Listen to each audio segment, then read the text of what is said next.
With only a diaper bag, a wailing infant, and a heart full of silent despair, he boarded the aircraft. An elegant stranger with eyes that had seen too much and words that had conveyed too little, she sat silently next to him. He was unaware that he was bringing back a song she believed she had buried with her kid when he sang a lullaby to calm his son. In addition to a flight, what transpired was a soul-to-soul encounter and a whisper that would permanently alter their lives. You've come to the correct place if you find yourself moved by tales of compassion, recovery, and surprising connections. Join a growing community that believes in second chances and the ability of love to heal even the most severe wounds by subscribing to our channel. Let's start to struggle now. On an aircraft, a single father hums to his infant while a widowed billionaire sits next to him and murmurs, "Thank you." The infant starts sobbing once more. This red-faced, full-throated wail did more than moan, it clamped jaws and turned heads across the claustrophobic cabin of Flight 843 to Montana. As Hudson Reeve gently bounced Theo in his arms, he could feel the heat of a dozen irritated looks piercing the back of his neck. He shifted awkwardly in the cramped economy seat, rocking his youngster gently as he muttered apologies. No amount of a bottle, toy, or pacifier seemed to help this time, and the child's sobbing sounded like sirens in the recycled air. Hudson looked to the seat at the window. The woman next to him sat rigidly, her dark coat immaculate, her stance unwavering, her hands folded in her lap. Since boarding, she had not spoken, not even to nod courteously. Her eyes had been unfathomable when they had flashed toward him earlier, and her auburn hair was tied into a chignon that refused to move. Hudson made an effort to grin. "I apologize." He typically nods out during flights. No answer. Not a single blink. He faced Theo once more. "Hurry up, friend. Not much longer." His own voice wavered somewhat. "It's from everything else, not the baby's cries. The interview for the job may not even take place." With the remaining $234 in his checking account, the suitcase hardly zipped with used clothing. The one thing that ever really soothed Theo, even when he was colicky and screaming at 3 a.m, was closing his eyes and doing it. He hummed. At first, the tune was faint, hardly noticeable above the drone of the engine. A lullaby? It wasn't just any lullaby, though. Lucy used to sing it, and it was charming, straightforward, and traditional. A song passed down from Lucy's grandma that has been mellowed by memory and sadness. As though covering his son with a cozy blanket, Hudson hummed it softly and carefully. Theo stopped crying in the middle, blinked, and calmed down. His tense hands softened, and his breathing calmed. He fell asleep in Hudson's arms in a matter of seconds, his little cheek nestled against his father's chest. Hudson let out a sigh of relief. Then he heard a tremor, a gasp, something odd. Then the smallest whisper, "I'm grateful." The woman next to him said it. Startled, he turned. Her shoulders had fallen and her chin was trembling, but her hands were still in her lap. Like forgotten rain, silent tears trickled down her face, tracing its precise contours. Instinctively, as though he had done something wrong, he apologized. With her gaze firmly focused on the future, she shook her head. Her voice could hardly be heard in that song. It hasn't been sung in years. Uncertain, Hudson cocked his head. "Are you aware of it?" A pause. Then she nodded very quietly. She said, "My son." That lullaby was his favorite. Something sacred, something shattered, was in her voice. Before he realized it, Hudson sensed it. A door, slightly cracked open, a weight, a loss. He spoke softly, "I didn't mean to upset you." "You didn't." Her tone was forceful but delicate. "I was reminded of something positive and complete by you." Then the woman turned to face him. She had seen too much to cry easily, and her eyes were watery yet furious. Grief was gently drawn around her mouth, Hudson noticed, like tiny fissures in porcelain. After a moment, she continued, "My name is Vivian." "Hudson," he said, gently repositioning Theo in his arms. And Theo is this small man. It was the first time Vivian had seen the infant. Her face softened into something like astonishment, or maybe incredulity. She remarked abruptly, "He has her eyes." Hudson gave a blink. "I apologize." Quickly, she cleared her throat.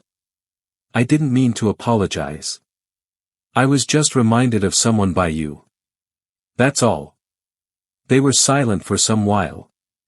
The infant slept peacefully. The travelers unwinded. Above the clouds, the plane continued to drone. At last, Vivian produced a gentle white handkerchief from her purse. She gave it to Hudson. "To wipe away the tears when he wakes up," she said. Observing the monogrammed initials in the corner, Hudson accepted it. M.H. Inquiringly, he lifted his gaze, but Vivian was already moving to face the window, gazing into the sky as though seeking a companion. Vivian Hale never shed a tear in public. At the funeral, no. Not while the trial was going on. Not when she initially found herself standing by herself in her deserted penthouse, her son's piano quiet, wrapped in a white sheet like a corpse. Her sorrow had long since been folded and stored away, like delicate porcelain that was only displayed when she was by herself and the lights were dim. However, something about that lullaby and the man's humming had ripped her apart like a strand of thread.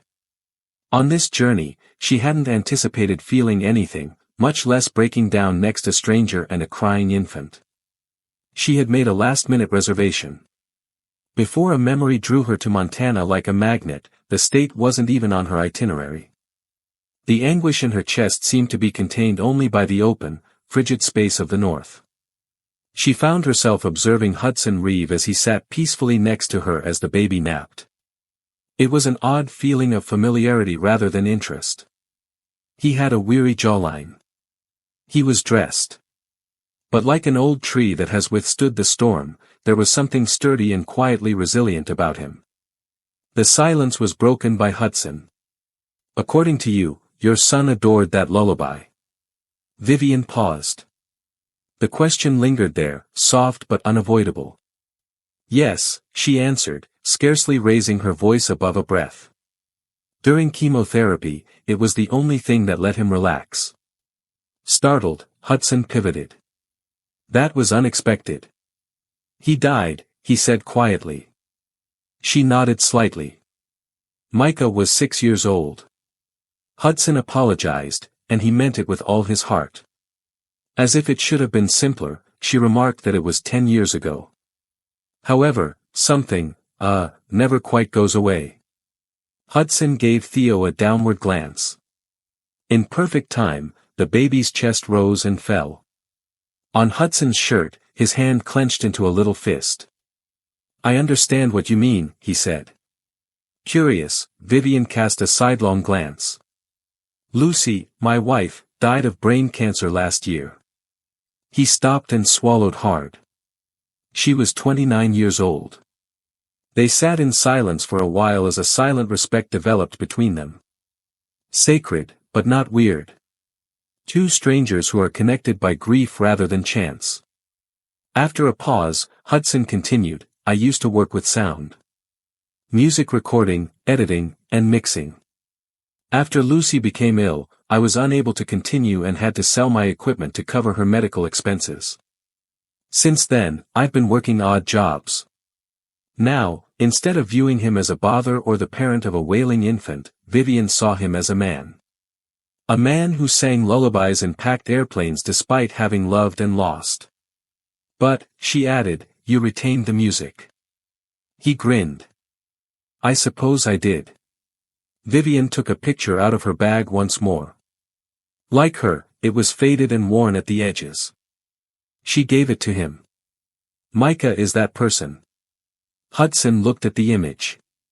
Sitting at a piano nearly his size was a bright-eyed boy with curly hair and a cheeky smile. "He seems to have had a spark," Hudson remarked. "Yes, he did.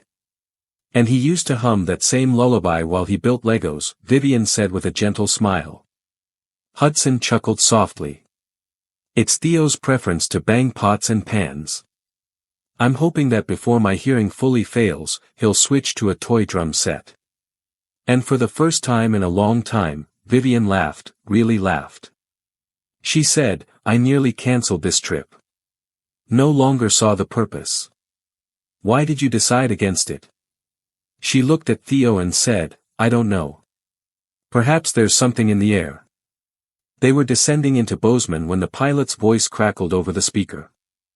Outside the window, the mountains resembled snow-clad old guardians.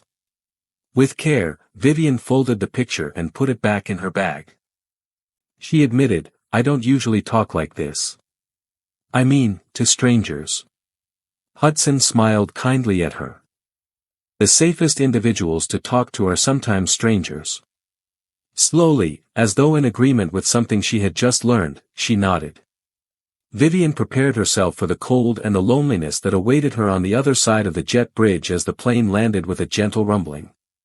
However, something had changed. Now the silence within her felt less oppressive, more like a pause than a conclusion. They got up and gathered their luggage. Hudson fumbled with the diaper bag while holding Theo with one arm. Without hesitation, Vivian reached out. Could I? She inquired. Hudson gave a blink. Yes, she held Theo close. The infant curled naturally against her chest, stirring but not crying. It was her first childbearing experience in a decade. Her throat tightened each breath. The weight of something so little and alive, the warmth, the smell of milk and baby powder. It broke her. She paused a beat too long as Hudson turned to retrieve Theo. He was aware, but remained silent. Just a gentle, patient smile. Vivian spoke once more as they made their way to the terminal. Not far away, I have a place that's a little too big for me alone. If you require lodging, even for a few nights. Hudson gave her a startled glance. You're not required to, she said hastily. Simply put, Theo appeared at ease. I wouldn't mind having some company, anyway. Hudson paused, reflecting. I truly appreciate it, but I don't want to cause trouble. Vivian looked up at him. No, you wouldn't be. The crowd was flowing around them like water around stones as they stood at the gate. I'll give it some thought, he said. She gave a nod. I only ask that. Then she took a small piece of folded paper out of her coat pocket and gave it to him. Just in case, here's my address. Thank you, Hudson said. Vivian smiled at him. Real, yet unpolished and imperfect. She turned and left after that. With Theo cradled against his breast and his breath visible through thin clouds, Hudson exited the aircraft and into the chilly Montana air. The scent of the wind was one of possibility and pine. It briefly brought back memories of his early camping excursions with his father. Before things became tough in life. Before everything started to slip through fingers like sand. Theo sighed softly and shifted in his sling. Instinctively, Hudson whispered and caressed the baby's back. Little man, we succeeded. The airport at Bozeman was modest, almost comfortable. There were a few carousels in a quiet section of the baggage claim area, along with wooden benches and a taxidermy elk that scared Hudson more than he wanted to confess. He gathered up their one duffel bag, which was filled with necessities. A bottle warmer, 2 sets of clothes for him, 5 for Theo, diapers, and a battered folder with his CV and a letter of recommendation from his former boss. His only hope for dignity was that letter, written on soiled paper. No one was there to greet him. With his meager money, he paid for a 3-night reservation in a motel on the outskirts of town in advance, with no house to return to. He had no idea what would happen next. He found the little piece of paper Vivian had handed him in his coat pocket. Her handwriting was exquisite and meticulous. The address. Road Elk Meadow, Rosehaven Estate. It sounded more like a fictional setting than a genuine one. He tucked it back after folding it one more. He wasn't prepared. Not quite yet. A shuttle bus arrived outside the terminal. Keeping Theo from waking, Hudson hopped on and pushed the stroller and his bag around. The driver nodded to him without posing any queries. Hudson looked out the window at a scene sculpted by time as the bus passed through the town's outskirts. There was still snow on fence posts and roofs. Along the meandering route, bare trees stood like sentries. This place had a quiet strength that Hudson believed he may absorb if he stayed long enough. It was a little motel. A neon vacancy sign, which buzzed softly even during the day, and a two-story structure with peeling green trim. The receptionist was a pleasant yet preoccupied woman. She handed them the key and said, "Roommate. Just so you know, someone left something for you at the end of the row on the bottom floor." Hudson's eyebrows went up. "For myself?" She took out a little, beautifully folded baby blanket from under the counter. Cream-colored, soft fleece. It was instantly recognizable to Hudson. It was the one Theo didn't realize was gone and had dropped at the gate. She noted that there was only this note and no name. She handed a square envelope to him. There was a brief message inside. "Certain items are intended to be returned. I hope your first night in Montana is warm." In spite of himself, Hudson grinned. Vivian. She hadn't simply abandoned the blanket. Somehow, she had discovered his lodging. Later that night, as Theo slept next to him, he sat on the motel bed, his little chest rising and falling in time with Hudson's sluggish breathing. He surveyed the space. Thin drapes. A heater that hums. There was an odd, silent appreciation for a TV that was fastened to the wall. They were safe, but it wasn't much. And that was sufficient for now. There was a brisk wind and a greater sense of urgency in the morning. Before he ran out of money, Hudson had 3 days to locate employment. Placing Theo in the stroller, he strolled 3 blocks to the town center, making stops at each tiny establishment along the way. A bakery. A hardware store. A help-wanted sign at a gas station that had deteriorated in the sun. He received the same response everywhere. "Sorry, we are not hiring at this time." He paused at a diner during noon, which had a red and white awning and a door that smelled of sizzling bacon. When the woman behind the counter noticed that he was using one hand to feed Theo and the other to look through job listings, she gave him a glass of water and a grilled cheese on the house. She poured coffee and added, "You're not from around here." "No," he answered, "ma'am. Recently moved in." Not rudely, she remarked, "You have the look of someone who's been through something." Hudson smiled half-heartedly. "Isn't that obvious?" She gave a nod. Despite its modest size, this town is not blind. People take notice. They also recall compassion. Hudson glanced out the window. The snow had started to fall, soft and gradual, the kind that gave you hope for another opportunity. After putting Theo in the crib at the motel, he opened his laptop and looked through the job postings for everything from construction to delivery to janitorial jobs. He made a note to follow up in person the next morning after sending applications to 3 different locations. He unfurled Vivian's note once again right before bed. The handwriting caught his attention. The V-shaped curve in her signature. She had not been charitable. She had shown respect. And perhaps, just possibly, a door that he was unaware was open. He pulled a blank page out of his folder and wrote his own message on it. "I appreciate your generosity and the blanket. I would like to visit sometime this week if your offer is still valid.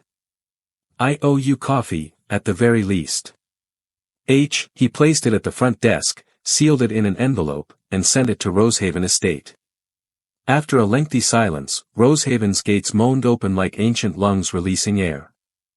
Sitting in the back seat of her black town car, Vivian Hale gazed out at the expansive driveway in front of her, which was covered in fresh snow and surrounded with dormant aspens. Ivy clinging to memory softened the stone facade of the estate, which loomed at the end of the driveway, solemn and peaceful. The driver looked over his shoulder. "Ms. Hale, is there anything you would like me to bring in?" "No, Robert, thank you. I'll be all right."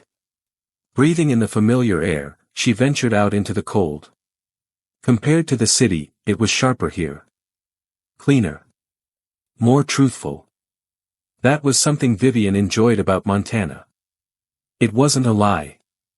Before she could get to the front door, it creaked open. Her expression lit up as her veteran housekeeper, Mrs. Dalton, entered the picture. The elder woman wiped her hands on her apron and remarked, "Well, I'll be. Miss Vivian, it has been nearly a year. I was beginning to believe that you had forgotten about us." Vivian forced a tiny grin. Returning to some locations is more difficult than others. Mrs. Dalton moved out of the way to allow her entry. The smell of cinnamon and polished wood, left over from the housekeeper's regular baking, filled the air as the warmth of the entryway enveloped her. Like a frozen wave, the magnificent staircase curled upward. Although the walls were painted, the stillness was what occupied the room the most. Mrs. Dalton watched her tenderly as she continued, "This morning, I turned on the heat. I hoped you would arrive." Vivian took her gloves off. "How did you find out?" "Just a gut instinct." With her footsteps muffled by Persian rugs, she strolled into the center of the house and stopped outside the music room. The door was shut. It was, of course. It had been years since anyone had touched the Steinway. For a time, she stood with her palm hanging over the brass handle. Then she pushed the door open without saying anything else. The grand piano appeared to be sleeping beneath a white sheet. Slanted shafts of afternoon light carried dust. With each step a whisper, Vivian entered. She walked over to the piano and carefully removed the lid, exposing long fading fingerprints and black lacquer that had been softened by time. She traced the edge of a recollection by running her fingers over the keys without pressing them. Micah used to sit there with his legs hanging down and his little hands searching the keys as if they were riches. He only ever played sounds that made sense to him, never tunes. However, he always concluded with the same small hum, the lullaby he had clung to during every hospital stay, every injection, and every doctor's appointment. On the plane, Hudson had sang the same lullaby. Ever since, it had plagued her. Not in a painful way, but rather as if a stranger's breath suddenly carried a tune she had thought she had lost forever. Slowly, as if her body had forgotten how, Vivian sat on the bench. She raised the fallboard. Her fingertips lingered. Then they played without permission. Only the initial notes. The sound reverberated across the empty room like something sacred, hesitant, wavering, but familiar. She stopped suddenly and covered her lips with her fingers. The feeling struck more forcefully than anticipated. She didn't cry.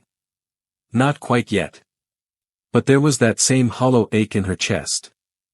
The door behind her squeaked open once more. Mrs. Dalton added softly, "I took the liberty of preparing your room. I had no idea how long you would be here." Vivian pivoted. "Perhaps only a few days." "You claim that each time," the older woman gave a polite response before hesitating. "Sweetheart, there's more. This morning, a note arrived." She gave him a little white envelope with only one initial on the cover and no other markings. H. Slowly, Vivian opened it. Halfway through, her breath caught as she looked over the precise handwriting. "I appreciate your generosity and the blanket. I would like to visit sometime this week if your offer is still valid. I owe you coffee, at the very least." H. Carefully folding the note, she held it in her lap for a considerable amount of time. Mrs. Dalton silently observed her. "A friend of yours?" Uncertain how to respond, Vivian looked up. "Not precisely, but perhaps." The maid grinned. "That's where we all begin, isn't it?" For the first time in years, Vivian felt something stirring inside of her, like a window opening after a long, closed winter. "Could we?" she started and stopped, startled by her own words. "Is it possible for us to recreate the large windowed guest room?" Mrs. Dalton was unflappable. "Completed already." Touched, Vivian nodded. Additionally, I replenished the kitchen with good quality coffee beans, the housekeeper continued with a knowing look. Vivian nearly burst out laughing. The sound was a breathy laugh. Thank you. Something had changed, she realized as she started back toward the piano. Not in a big way. It seemed more like the slow turn of a lock she hadn't touched in years than a door flying wide open. She took a seat again and played the lullaby's first whole line. Although it wasn't flawless, it was a start. As Hudson entered the cafe with Leo cradled in the carrier, the bell above the entrance chimed softly. He was comforted by the aroma of warm cinnamon and freshly ground coffee. He simply stood there for a while, allowing the warmth to envelop his chilly face. The cafe was small, the type where residents could find a table without having to shout their order. It felt like a grandmother's kitchen, with worn quilts on the walls, mismatched chairs, and a bookshelf in the corner. Embracing, weathered, and classic. When she noticed him, the young barista behind the counter grinned. Is it cold outside? It's colder than I thought, Hudson said, sweeping snowflakes off Theo's hat. You're brand new. I guess I'm noticeable. Just a little, she smiled. What am I able to get you? A recognizable voice called out from the far corner before Hudson could respond. I went ahead and placed your order. He was taken aback, and perhaps a little relieved, to discover Vivian sitting at a little round table by the window. She was wearing gloves and a heavy wool coat, and Hudson saw the tiniest hint of red lipstick for the first time. As usual, she exuded poise, yet she appeared softer today, as though something within of her had started to melt. Hudson smiled and walked over. I didn't know whether your invitation was still valid. Yes, it did. Vivian gave the vacant seat across from her a nod. He sat down, still doing so, and moved Theo to make the infant more comfortable on his chest. The barista brought 2 mugs, a warm croissant cut in half, a cappuccino for Hudson, and black coffee for Vivian. Surprised, Hudson responded, you remembered. Something about cappuccino being your only vice was remarked by you on the plane. He laughed. I suppose that when I'm anxious, I talk too much. Vivian's gaze grew softer. It didn't bother me. As snowflakes drifted outside the window like notes from an unseen tune, they sipped in silence for a moment. So this home is yours, Hudson remarked thoughtfully. Vivian gave a headshake. No, simply a fave of mine. Rosehaven is not like the others. I can picture. No, she responded in a reflective tone. You can't, in my opinion. She spoke with a sort of worn-out honesty rather than haughtiness. That was respected by Hudson. I wanted to thank you once more for the note and the blanket. I appreciate you responding, and you're welcome. Vivian slowly stirred her coffee. I haven't received anything other than a contract or a condolence in a very long time. Hudson's head cocked. Being you must come with the territory. Vivian smiled a little. What do you suppose that is? He examined her. Her eyes, not the fine jewelry or the fitted clothing. They held something she hadn't yet mentioned. I believe, Hudson said, carefully selecting his words. You've been giving the world what it deserves for a long time. Perhaps they even lost what it's like to simply be. Vivian averted her gaze after blinking.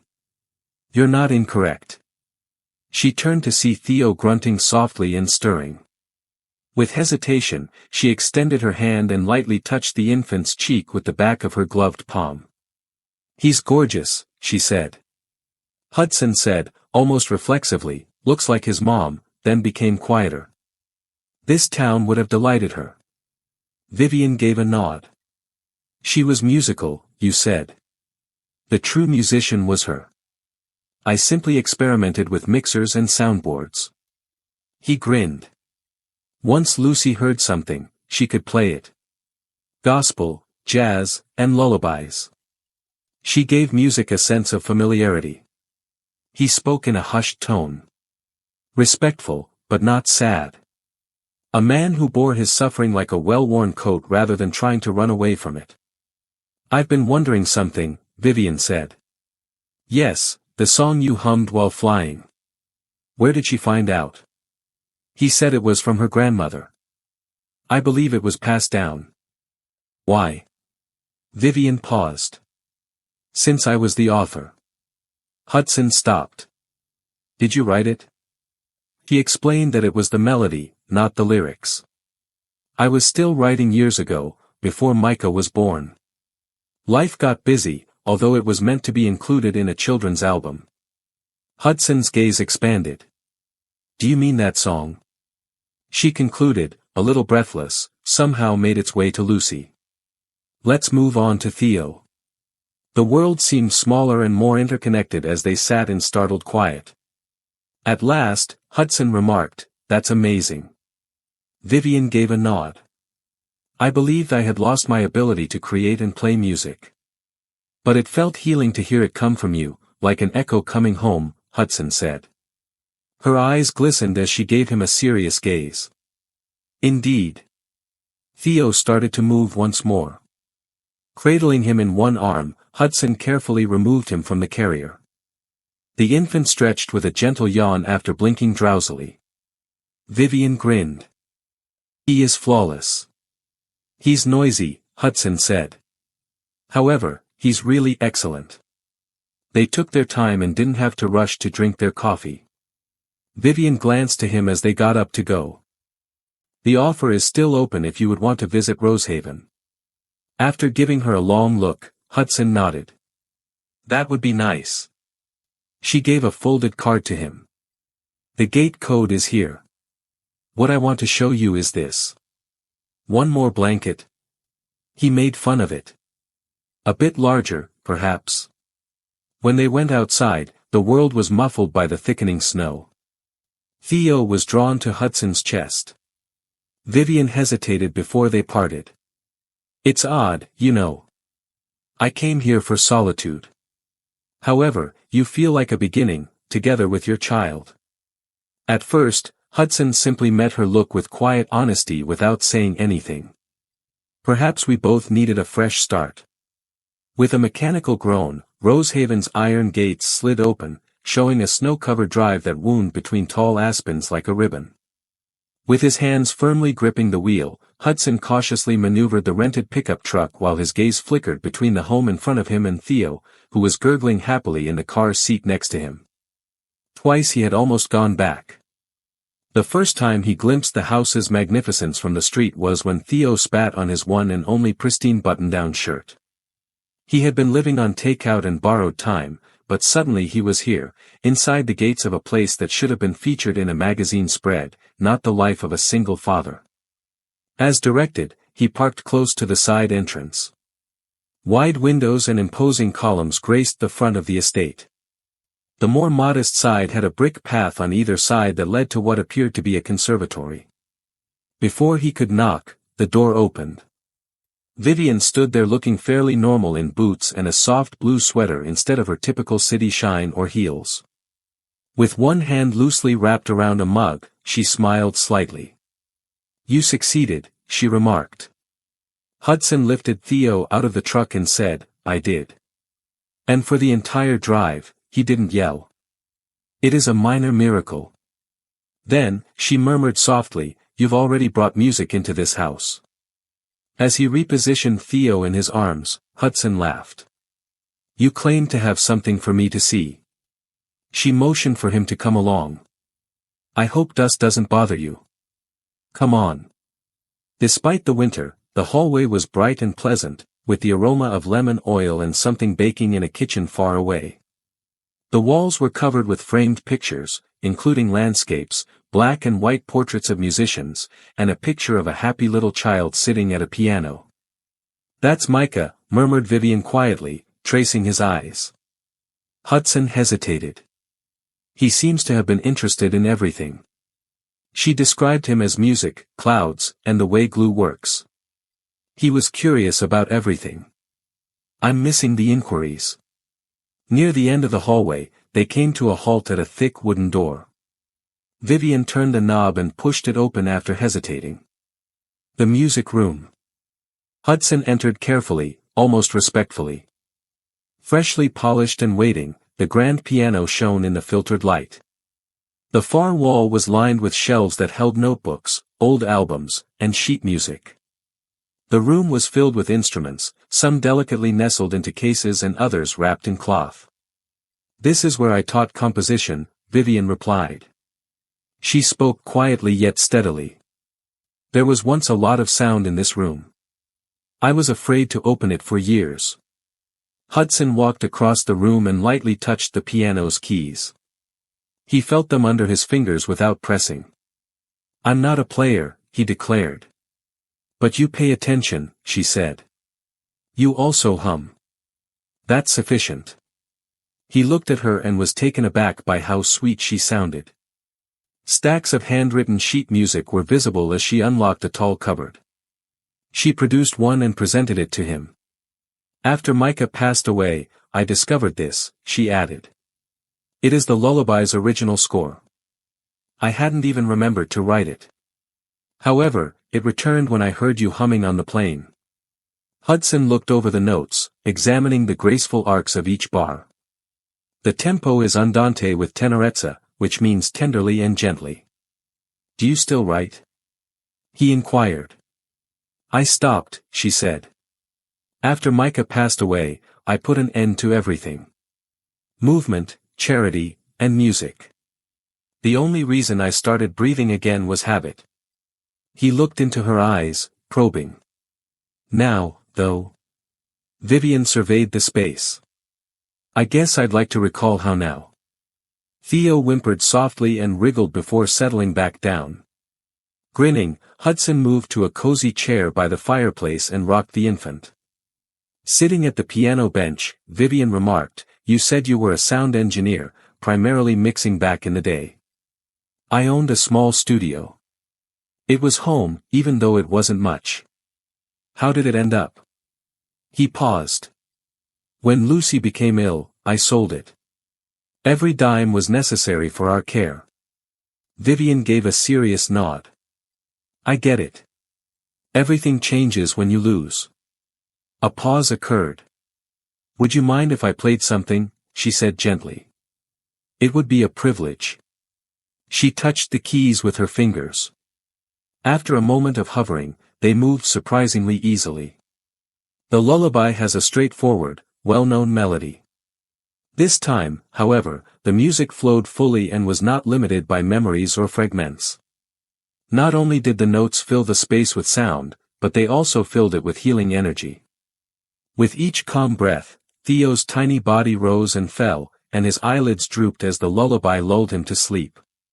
The final note she played hung in the air like a prayer when she was done. Hudson remained silent for a while. Finally, he replied, "I've never heard anything more beautiful." Vivian looked over at him.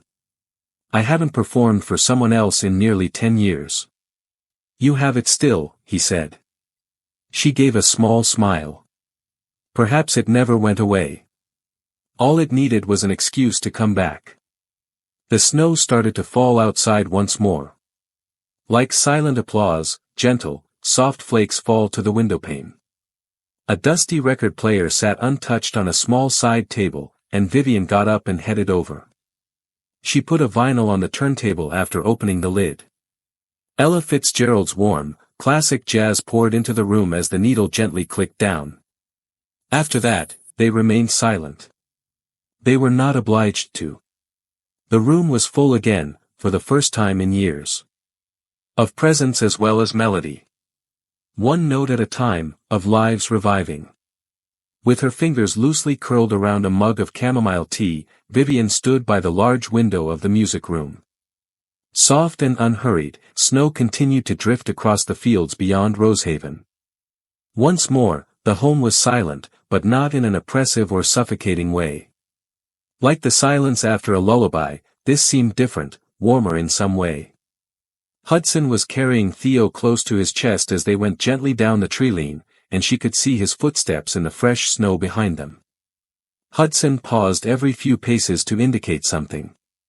The distant line of mountains in their snowy winter crowns, a bird, and a pine cone.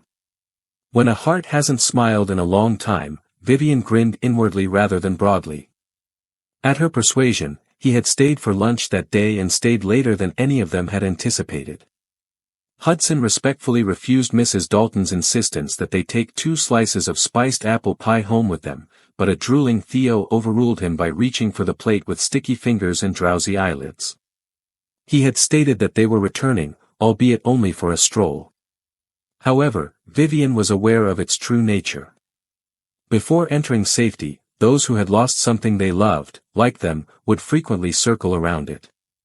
In its own quiet way, Rosehaven was starting to feel secure once more. With a gentle creak, the door behind her opened. Mrs. Dalton stated that they would return in a little while. "I promised Hudson that you would be in here." Vivian gave a nod. "Thank you." There was the housekeeper. "I never imagined hearing that piano once more."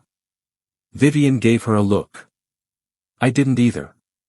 After a moment of hesitation, Mrs. Dalton continued, "You're different around him." Vivian's eyebrow went up. "Near Hudson? As well as the infant? You seem to be breathing with both lungs once more." At first, Vivian didn't respond. Her voice was low as she gazed out at the snow. "I believe that grief caused me to hold my breath for a very long time. The flavor of air slipped my mind." With a sorrowful smile, Mrs. Dalton left the door open and slid out of the room. After a few minutes, Hudson entered, removing Theo's cap from his head and sweeping snow from his coat. Under the grate, golden embers flickered in the fireplace, and the infant cooed and waved one mittened hand toward it. "I believe someone enjoys cozy spots," Hudson remarked as he approached. "I don't blame him," said Vivian, gesturing for them to take a seat. "This space has a certain quality." He sank into the armchair and murmured, "It holds memory." He held Theo in his lap. "Similar to how music does." Vivian turned in his direction. "Lucy, do you ever discuss her?" Hudson thoughtfully ran a palm over his chin. "I make an effort, especially for Theo. Even though he won't remember Mom, I want him to know how much she loved him as he grows up." Vivian said, "You carry her gently." He gave her a startled expression.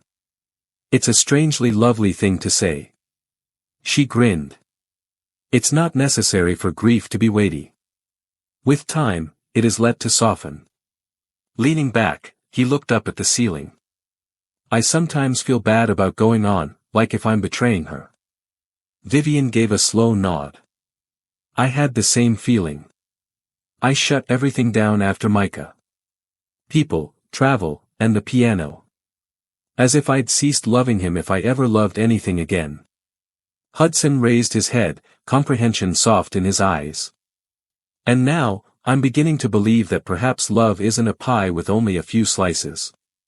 Grief may indicate that we have learned something too profound to unlearn, rather than because we have lost someone." Both grown-ups laughed as Theo snored a little. Hudson remarked, "He's always the smartest person in the room. Simply isn't aware of it yet." Vivian looked at Hudson.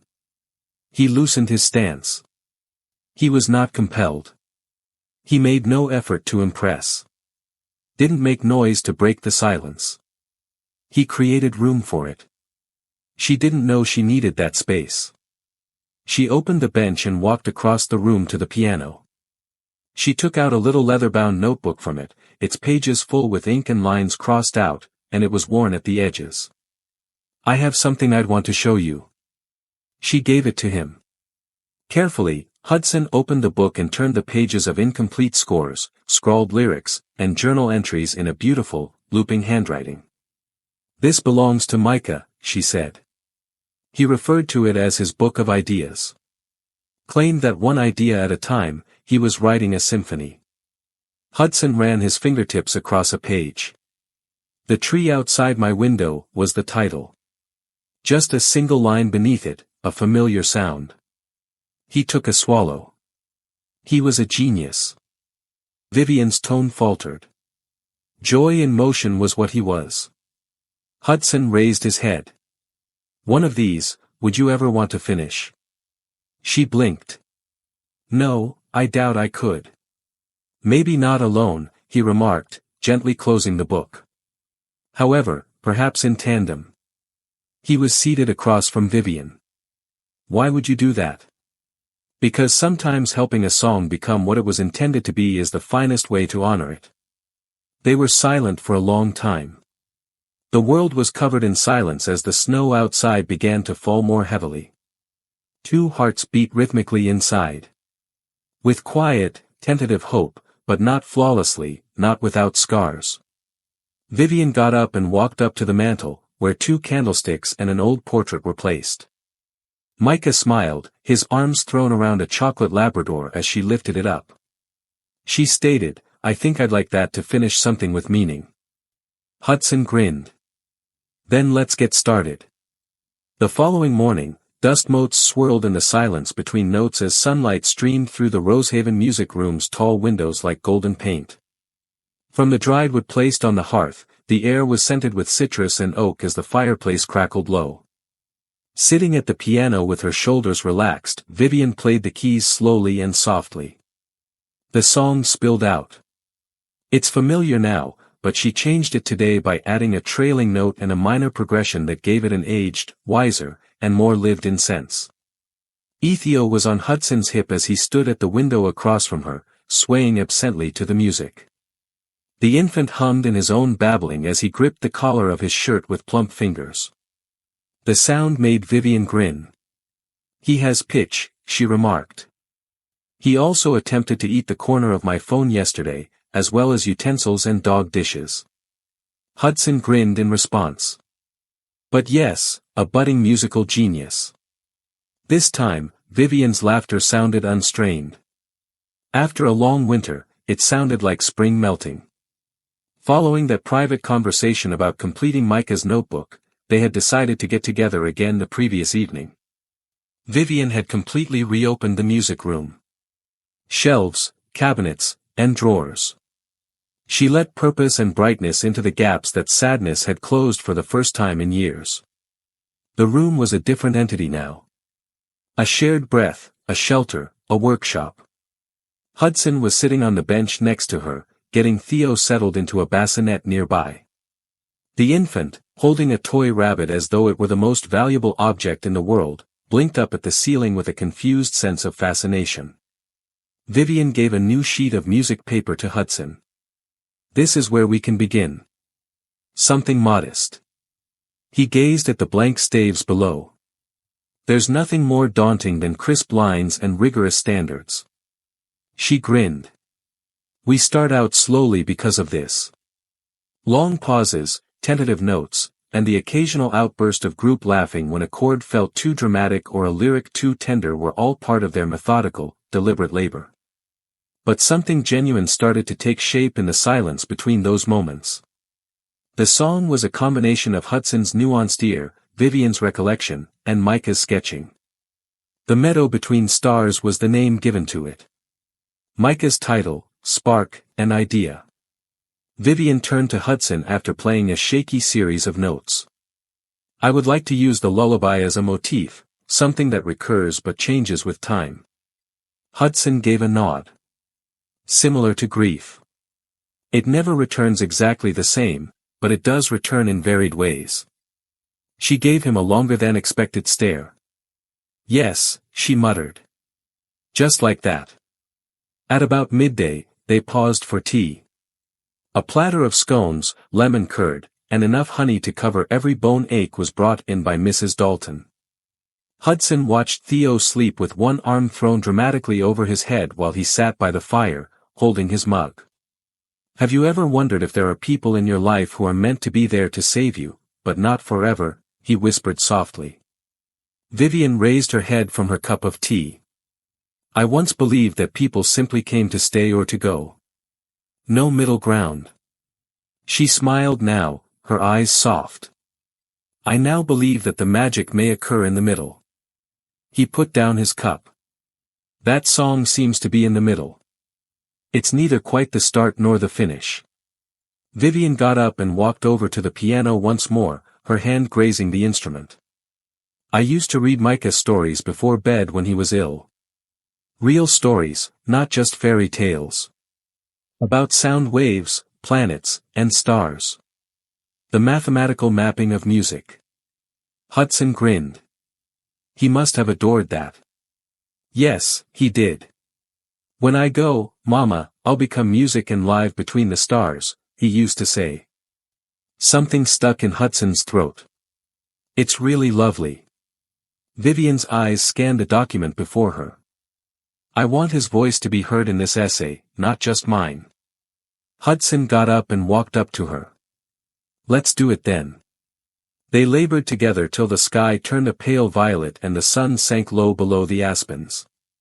While Vivian played complex harmonies on the piano while Hudson scrawled notes in pencil, she occasionally flicked her wrist to change a bar and at other times stopped to gaze out the window, as though she was listening for something that was just beyond of earshot. Hudson picked Theo up when he woke up and swayed once more while humming quietly. After listening to the well-known melody, Vivian added a subtle counterpoint and a new harmonic that was almost audible, like hints of hope returning. Hudson assisted in collecting the strewn-about pages and putting Theo in his carrier as nightfall approached. Vivian stopped him before he got to the door. He turned and waited. She approached with a navy cloth wrapped around something.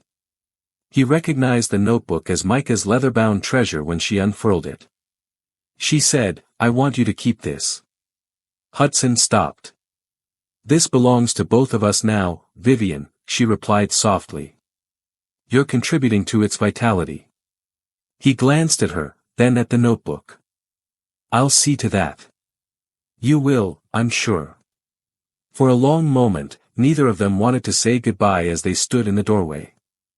The melody in the air was fuller, and the house behind them felt warmer. Between stars and sadness, music endures, Vivian said almost to herself as Hudson left the house into the twilight, Theo mumbling on his breast. The air smelled slightly of thaw and something subtly alive, yet it was the kind of spring evening that sneaked up on winter, with snow still clinging to the garden's boundaries. Standing at the edge of the old stone patio behind Rosehaven, Vivian could see the little wooden platform and the small half-moon of chairs. Warm light strings, whose gentle radiance flickered like far-off stars, hung from the trees. Mrs. Dalton set little potted tulips on either side of the piano while Hudson repositioned the microphone stand. Hudson wiped his hands on his slacks and remarked, "This feels surreal. Is this what we're doing?" With a serene assurance in her gaze, Vivian grinned. Yes, we are. A private performance in the yard had been her idea. Just a few neighbors, a couple of Vivian's old friends from the town's music organization, and Mrs. Dalton's great-niece, who had brought cookies in the shape of musical notes, were there, nothing spectacular. However, it wasn't little to Vivian. It was holy. It would be her first public performance of Micah's lullaby since his death, and she wouldn't be by herself this time. Hudson would accompany her, not as a performer, but as someone more essential, as the person who had listened to, cherished, and preserved the song's memory, helping to reconstruct it note by note. With a pacifier and a hazardous love of applause, Theo would be attending in his stroller throne, of course. The outside piano was an ancient upright that Vivian had refurbished for the event, and she touched the keys. She adjusted the bench and tested the sustain pedal. She did not shake her hands. She was shocked by that. Warm cider and fleece blankets were spread out over the backs of the chairs as guests arrived in twos and threes. This was no spectacle, and everyone seemed to know it instinctively. Something deeper, something calmer. A shared moment. Mrs. Dalton nodded toward the platform and gave a gentle clap of her hands as the sky turned a gentle indigo. Vivian was the first to approach. She cleared her throat as she stood in front of the small crowd, holding a glass of tea rather than a microphone. She said, "Thank you for coming. Some of you remember me from the time this garden used to reverberate with spring quartets and recitals, as well as the sound of my son's laughter coming from the upstairs balcony." The pause was for air, for remembrance, not for effect. That music slipped my mind for a while. I believed it was lost forever. However, there are times when life is quieter than we anticipate, and something new develops in that silence. She turned to face Theo and Hudson, who were sitting in the front row. The Meadow Between Stars is the title of this composition. It started with my son and now we all own it.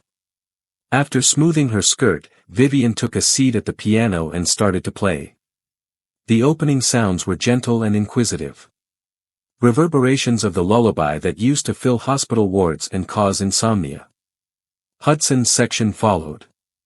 Warm acoustic guitar was layered underneath the melody of a recorded track that they had mixed in his improvised home setup. His steady, deep voice came in, accompanied by lyrics he had composed using Micah's notes as a guide. A peaceful heart learns to know where time stops and the sky bends low. A lullaby turns into the price and the present between every star and every sorrow. Though not perfect, Vivian's hands moved with elegance and fullness. The music was felt as much as it was heard. Like rain on parched soil, it became a part of the garden. At first, nobody clapped when the last chord hung in the air. The occasion demanded stillness and reverence, not because they didn't want to. Hands came together slowly after that. A rising, heartfelt applause. The crowd laughed as Theo let out a squeal and stomped his feet in celebration. Vivian bowed as she stood.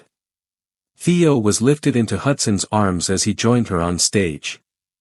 Not only did she look at him with appreciation, but she also saw something deeper, something starting. Following the performance, patrons mingled with cider and kind remarks. The niece of Mrs. Dalton sobbed into her cookie.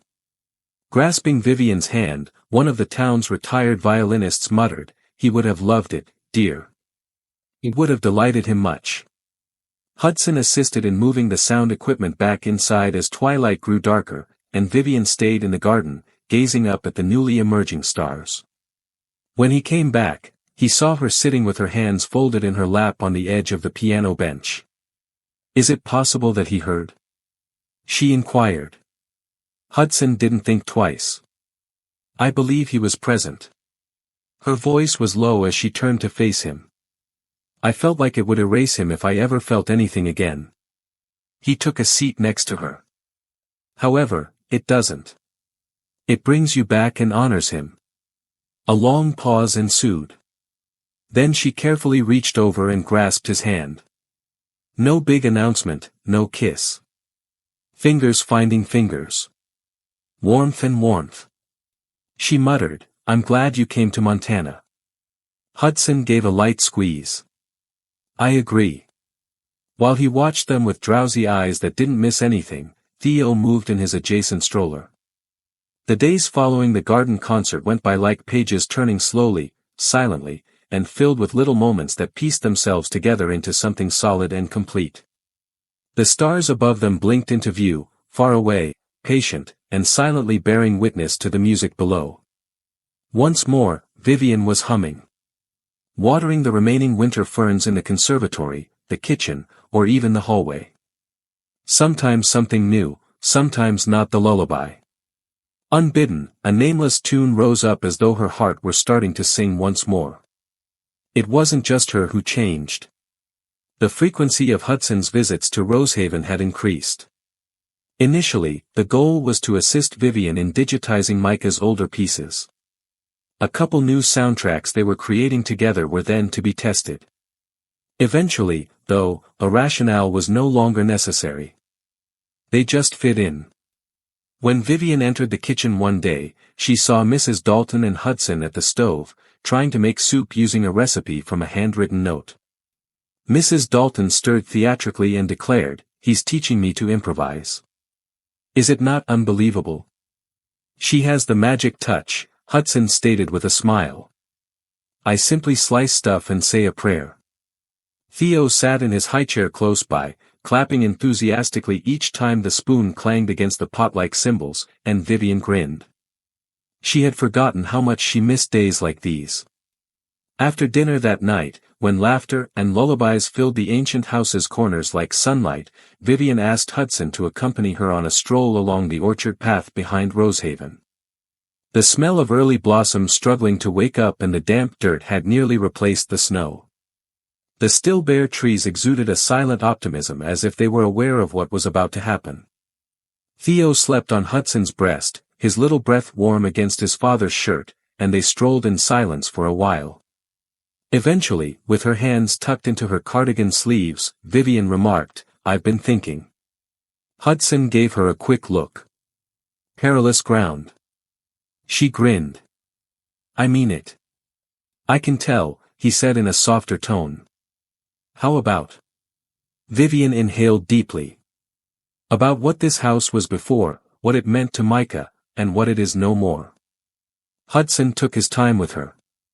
He simply walked, allowing her thoughts to dictate the pace.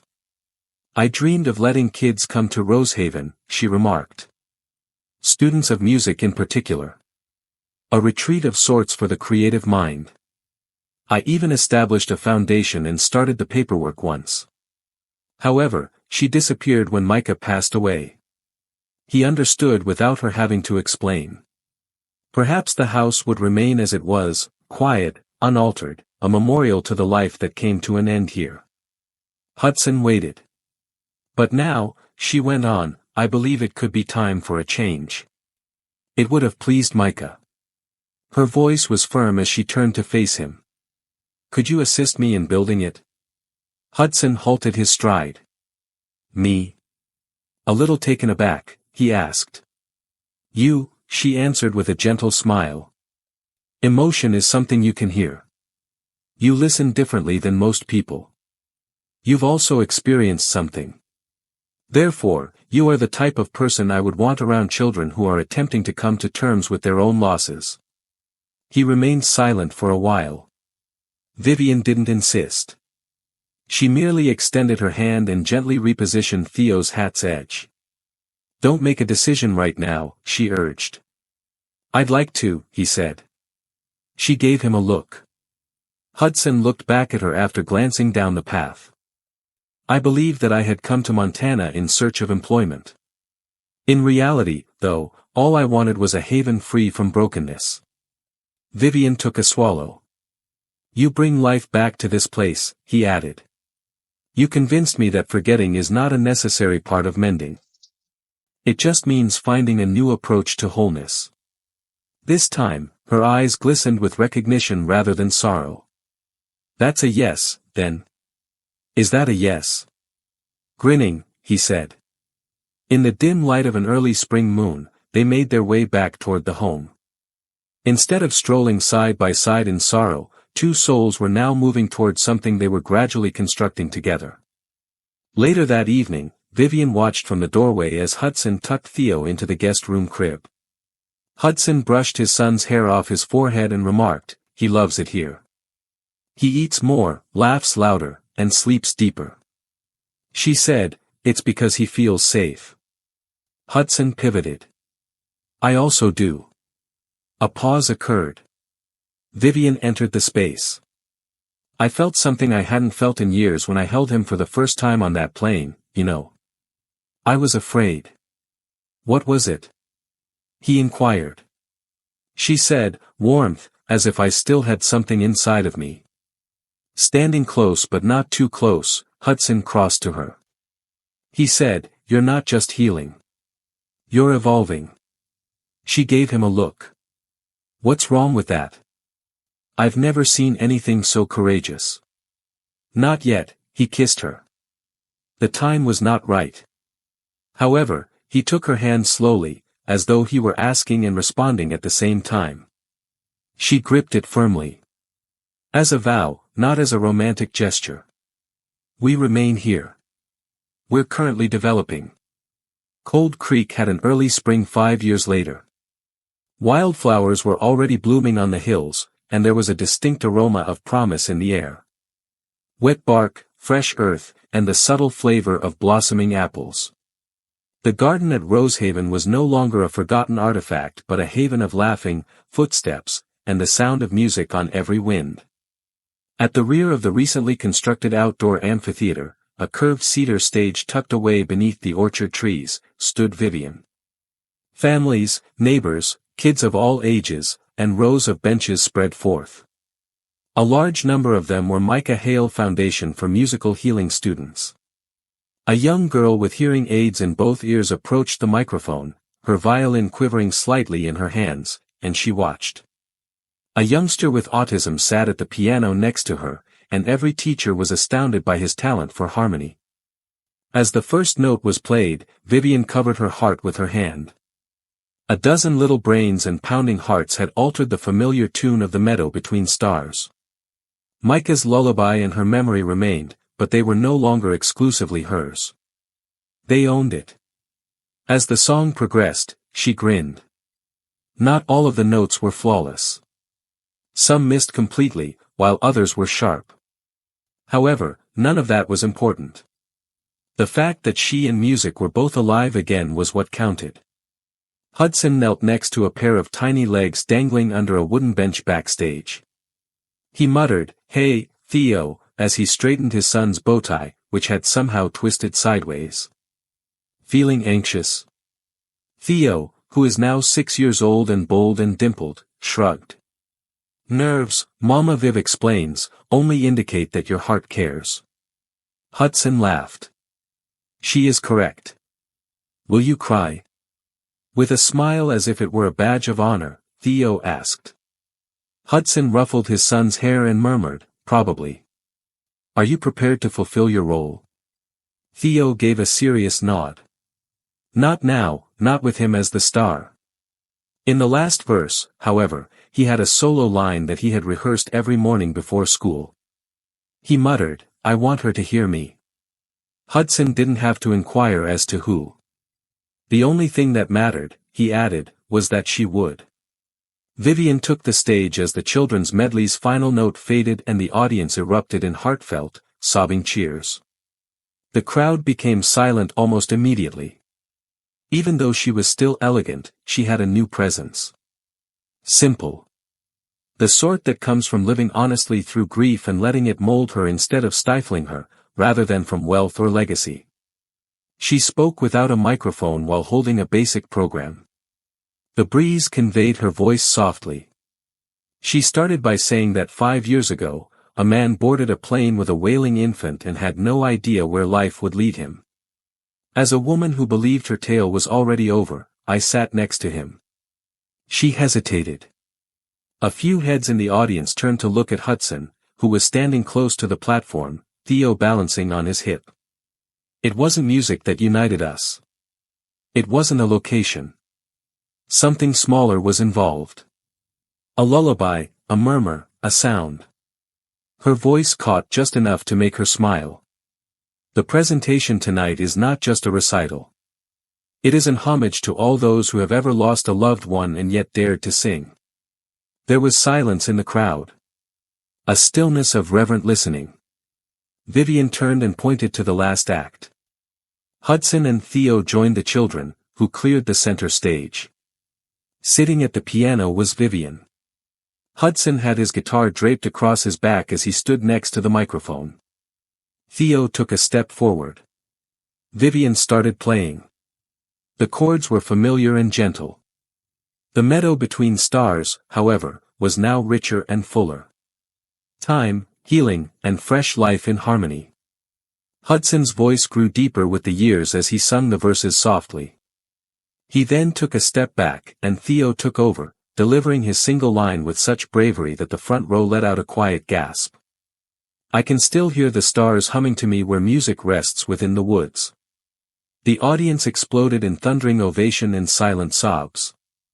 With her hands motionless on the keys, Vivian ended the song with a lingering chord. Then she opened her arms and faced Theo. Unprompted, the youngster ran to her and buried his head in her shoulder. As though he were everything she had found and everything she had lost, she clutched him close. Combined into one. A moment later, Hudson touched her back and joined them. The three of them remained thus way for a long time. Surrounded by sound, light, and trees. A household. By something deeper, not blood. By melody, by grace, by choice. Later that evening, when the visitors had left Rosehaven and twilight had descended, Vivian found herself standing in the music room again. The final notes of the day were still resonating like perfume, and the piano lid was still open. With a tea mug in each hand, Hudson entered gently. He added, "She's in her own bed tonight," referring to Theo, who had thought he was too mature for the space-themed nightlight in the guest room. Vivian took the tea and said, growing too fast. Hudson grinned and said, I want my own piano. Declares that he is prepared to write a new piece. With a gentle tone, Vivian turned to face him. We will then construct one for him. Hudson propped himself up against the piano. Ever consider what would have occurred if we hadn't boarded that airplane together, Vivian? Always, she said. And? Her voice was clear and powerful, and she looked him in the eyes. I believe we would still have heard the melody. Perhaps not in a song or the sky, but in a peaceful spot where broken objects start to sing once again. He put down his coffee and moved in her direction. There were no more questions between them this time. He gave her a slow, steady, confident kiss, not as a conclusion, but as the opening note of an unwritten song. Outside, the wind rustled the trees, and the world continued to hum somewhere, low and quiet. And occasionally, a lullaby serves as a reminder that we are never really alone. I have a suspicion that this narrative resonated deeply with you, if you are still here, listening to me right now. From where are you watching? I'd be curious to know. Please feel free to introduce yourself in the comments. Your story is important as well. In order for us to continue sharing these peaceful, lovely moments together, I kindly ask that you subscribe to the channel if stories like these give you a little serenity, a little hope, or just a cause to take a moment to relax and breathe. We appreciate you taking the time to come here. You may not realize how much your presence matters in this hectic, noisy environment. I'll see you in the following tale.